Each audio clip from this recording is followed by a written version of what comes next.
Hey, this is Hamad and you are watching The Inspire. दोस्तों, भगवान, खुदा, धर्म, रिलीजन, ये वर्ड सुनते ही आपके माइंड में क्या आता है? जहां ये वर्ड्स कई सारे लोगों के लिए the only ray of hope हैं, तो वहीं कुछ लोगों की सेल्फिशनेस की वजह से आज हमारी सोसाइटी में फसाद और झगड़ों की वजह बना हुआ है।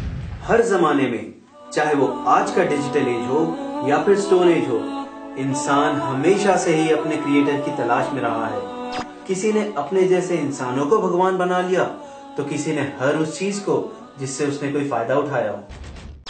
हाल ही में आई मूवी स्पीके और OMG ने भगवान और धर्म से रिलेटेड कुछ सवाल हमारे जहनों में छेड़े हैं। आइए लेट्स टॉक अबाउट देम। सबसे पहले तो ये कि भगवान है कौन? वो सिर्फ एक है, द वन एंड ओनली। वही है जो क्रिएटर है और जो खुद अनक्रिएटेड है, यानी उसने हम सबको बनाया, लेकिन उसे किसी ने नहीं बनाया।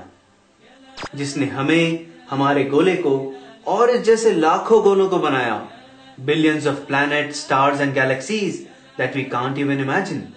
उसने न सिर्फ ये सब बनाया, बल्कि सब कुछ चला भी रहा है। ही कंट्रोल्स एवरीथिंग। एक पत्ता भी उसके ऑर्डर के बिना नहीं हिल सकता। वो कंप्लीटली इंडिपेंडेंट है, जबकि हम सब हर छोटी सी चीज पर उस पर डिपेंडेंट है। हम पैदा होते हैं और मरते भी हैं, जबकि वो हमेशा से है और हमेशा रहेगा। हम टाइम एंड स्पेस की बाउंड्रीज में जकड़े हुए हैं, जबकि वो हर चीज से आजाद है। There is nothing like him, no man, no creature, nothing imaginable. उस जैसा कोई नहीं। वही है जो हमें खिलाता पिलाता है, जिंदगी के हर मोड़ पर गाइड करता है, and when we fall sick he cures us. वो हर चीज सुनता और देखता है। वो हमसे, हमारी जुगुलार वेन से भी ज्यादा क्लोज है। ऐसे गॉड तक पहुंचने के लिए ना हमें किसी गॉड मैन की जरूरत है और ना ही किसी सहारे की। Now let's have a look at the gods that humans have created. वो तो बिल्कुल हम जैसे हैं। वो खाते भी हैं, पीते भी हैं, हमारी तरह जिंदगी गुजारते हैं और मरते भी हैं। उनकी दुकानें भी हमारे ही पैसों से चलती हैं। They are completely dependent just like us. हद तो ये है कि कुछ तो बिल्कुल बेजान है। They can't even move. ना सुन सकते हैं, ना देख सकते हैं, और ना ही कुछ बोल सकते हैं। ना किसी को फायदा पहुंचा सकते हैं और ना ही किसी का नुकसान कर सकते हैं। इनफैक्ट अगर उन पर कोई एक मक्खी भी बैठ जाए तो वो उसे भी नहीं हटा सकते। जब आप सारे रिलीजन्स की स्टडी करेंगे तो यू विल अंडरस्टैंड कि हर रिलीजन ने गॉड का यही कॉन्सेप्ट दिया है, लेकिन बाद में आने वाले लोगों ने अपने फायदे के लिए इस कॉन्सेप्ट को करप्ट कर दिया। अब सवाल ये पैदा होता है कि real God versus fake God के इस चक्कर में रियल गॉड को कैसे पहचाने। ऑल्दो मैंने real God versus fake God के जो डिफरेंसेस आपको बताए हैं वो हम सब जानते हैं, लेकिन फिर भी many of us dial the wrong number. ये इसलिए होता है क्योंकि हम अपने इंस्टिंक्ट की आवाज को नहीं पहचान पाते। ये यही इंस्टिंक्ट है जो किसी क्राइसिस के टाइम में ऑन होती है।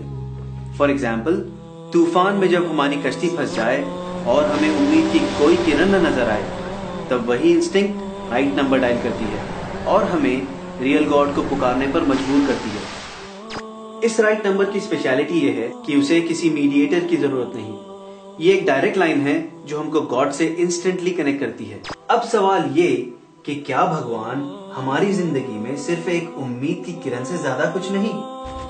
हमारी लाइफ में गॉड सिर्फ एक उम्मीद की किरण ही नहीं, बल्कि as a result of believing in God, the kind of effects it has on our lives are, हमारे जीने का मकसद मिल जाता है।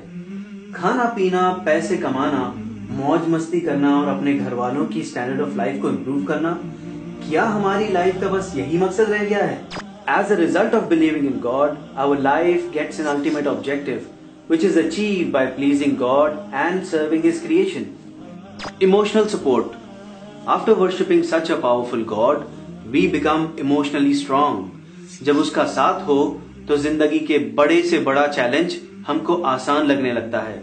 जिंदगी के उतार चढ़ाव हमारे हौसलों को कमजोर नहीं कर सकते। चाहे कैसे ही फेलियर्स का सामना हो, हर सुबह हमारे लिए एक नई उम्मीद और डिटर्मिनेशन लेकर आती है। ऐसे में हम न मायूस होते हैं और न डिप्रेशन का शिकार। अकाउंटेबिलिटी।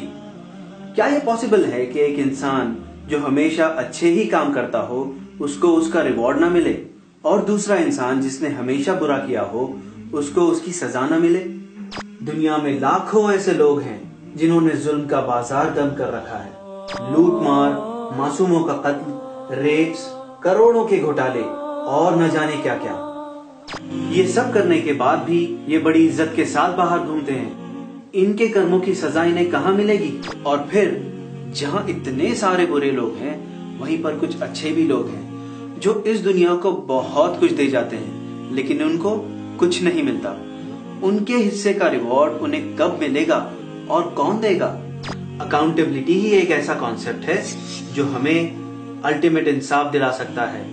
गॉड के अलावा कौन हो सकता है जो हमें ये इंसाफ दिलाए? अब आखिरी सवाल ये कि गॉड तक पहुंचने के लिए कौन सा रास्ता सही है और क्या इस दुनिया में आने वाला हर बच्चा कोई धर्म की सील लेकर पैदा होता है? सच तो ये है कि हर इंसान अपने नेचर या इंस्टिंक्ट पर पैदा होता है। इसीलिए हम हर न्यू बॉर्न बेबी को बहुत प्योर और इनोसेंट मानते हैं। शायद इसीलिए हम अक्सर कहते हैं बच्चे मन के सच्चे। लेकिन वक्त के गुजरते यही बच्चा अपने आसपास के माहौल को देखकर सही और गलत का फर्क होने लगता है।